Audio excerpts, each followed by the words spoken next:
জনশক্তি রপ্তানিকারকদের সংগঠন বাইরার কমিটি স্থগিত করে প্রশাসক নিয়োগের আদেশ দিয়েছেন হাইকোর্ট।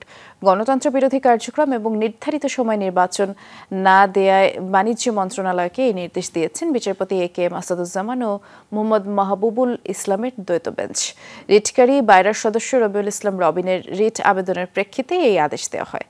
বাইরার বর্তমান দ্বিবার্ষিক কমিটির মেয়াদ ৭ সেপ্টেম্বর শেষ হবে, কিন্তু গঠনতন্ত্র অনুযায়ী মেয়াদ শেষের ১৫ দিন পূর্বেই পরবর্তী নির্বাচন করে নতুন কমিটির কাছে দায়িত্ব হস্তান্তরের কথা।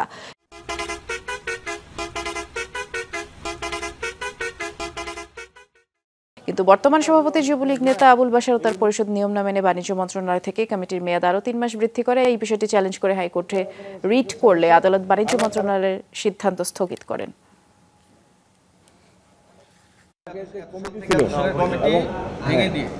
ওই কমিটি স্টে করে দিচ্ছে, ওই কমিটির কার্যক্রম পরবর্তীতে মেয়াদ শেষের পরে তাদের সময় বাড়াইলো।